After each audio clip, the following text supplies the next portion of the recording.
प्रचंड प्रख्यात जो ज्योतिषाचार्य भारत सरकार के माननीय गृह मंत्री जी जो हैं,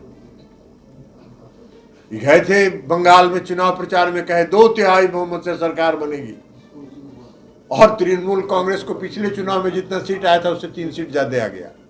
ज्योतिष ज्ञान पढ़े हुए सब जाली ज्योतिष है।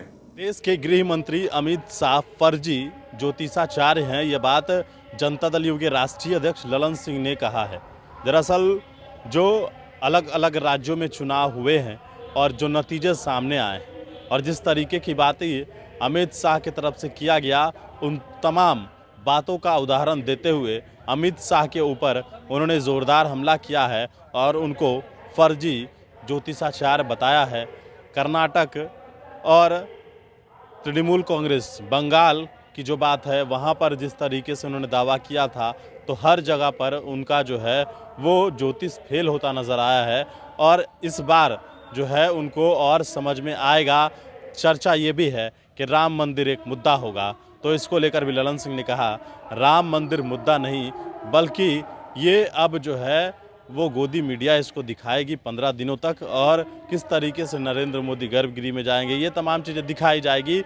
और उन्होंने यह भी कहा है कि जिस तरीके से देश में नीतीश कुमार ने जो बातें कही जा रही है, उसको लेकर नीतीश कुमार जाति आधारित गणना की बात लेकर अब हर राज्यों में मांग उठनी शुरू हो गई है। क्या कुछ कह रहे ललन सिंह, सुनवाते हैं बयान को। जो हमने अखबारों में पढ़ा है उसी को जानते हैं, और आचार समिति में अगर गया है तो आचार समिति का मामला, आचार समिति इसको देखेगी, दोनों पक्षों को बात सुनेगी। सर, जेडीयू अपने संगठन विस्तार को देखते हुए मध्य प्रदेश में एक उम्मीदवार उतार रही है, कितना महत्वपूर्ण है?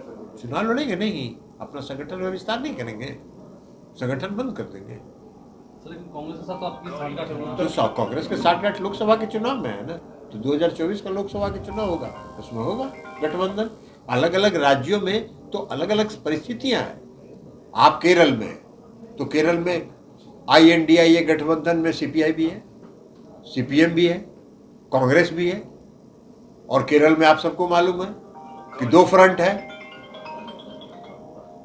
तो 2 फ्रंट है, उसमें कांग्रेस और लेफ्ट से वहां लड़ाई होती है, तो उसका थोड़ी समझौता होगा, वो कैसे समझौता होगा। हाँ, वहां भाजपा नहीं है, भाजपा कहीं नहीं है, इन लोगों को मुगालते में रहने दीजिए। पंजाब में आप कहिएगा आम आदमी पार्टी है, कांग्रेस में है या अकाली दल है, वहां भाजपा कहाँ है? भाजपा का तो नामो निशान नहीं है पंजाब में, तो भाजपा है नहीं, तो चाहे अकाली दल जीते, चाहे आम आदमी पार्टी जीते, चाहे कांग्रेस जीतेगा वहां से लोकसभा की सीट, तो तीनों तो INDIA के गठबंधन के पार्ट है ना, तो बीजेपी के खिलाफ सरकार में वो भागीदार होंगे ना।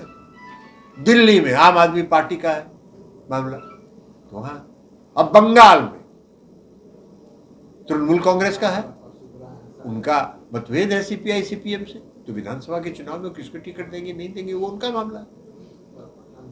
नहीं, भाजपा कहाँ है? ये जो प्रचंड प्रख्यात जो ज्योतिषाचार्य भारत सरकार के माननीय गृह मंत्री जी जो हैं,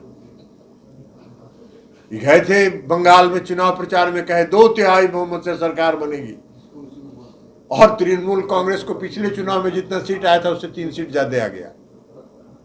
ज्योतिषाचार्य गए हिमाचल प्रदेश, वहां कहे हम सरकार बनाने जा रहे हैं, हार गए चुनाव। कर्नाटक में कहे कि 2/3 से सरकार बना रहे हैं, कांग्रेस की सरकार बन गई। तो ये जो प्रख्यात बिहार में भी आप लोगों को मालूम है, आप सब बिहार के हैं, 2015 में उन्होंने प्रेस कॉन्फ्रेंस करके कहा 10:30 बजे नीतीश कुमार जी घर से निकलेंगे, 11 बजे राजभवन पहुंचेंगे, इस्तीफा सौंपेंगे, 12 बजे भारतीय जनता पार्टी की सरकार बनेगी। अब मात्र 53 गो सीट आया। तो ये सब नकली ज्योतिष ज्ञान पढ़े हुए हैं, सब जाली ज्योतिष है। तो ये जो जाली ज्योतिष है, आप अपने को ही कहते हैं कि प्रख्यात हैं, तो अपना पीठ तो अपने ना थपथपा रहे हैं, तो